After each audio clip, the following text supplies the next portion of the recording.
I'm Jennifer from Pixels and Pills at the ePharma Summit event in Philadelphia. And with me today is Steve Woodruff from Impactiviti. Hello. Hi, Jennifer. How are you? I'm very good. And I'm joined by Steve, and he's one of the original pharma bloggers. And he actually uses social media in his job every day. Tell me about that a little bit.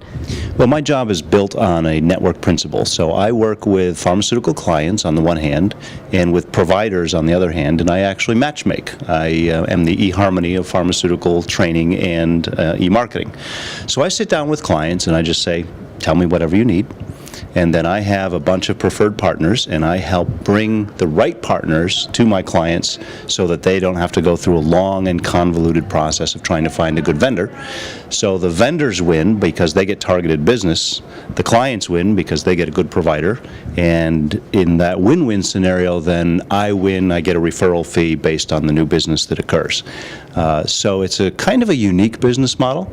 I do provide some consulting expertise for clients that just want to do paid consulting, but the unique part of my business is the matchmaking. And so what would you say you're hearing from pharma marketers today with regards to the FDA deadline coming up? You know what I'm talking about.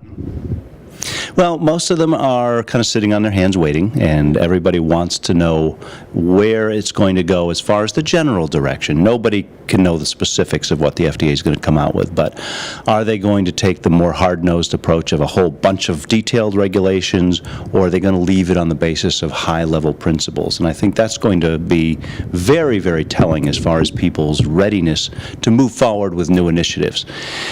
And interestingly enough, in some cases, the more detailed the regulations that come out, the more comfortable people are going to be because they're used to the idea of we like to have rules to follow. We want to know exactly where we're going to get slapped and where we're not. Well, what would be your recommendation on those rules? Do you have opinions on that?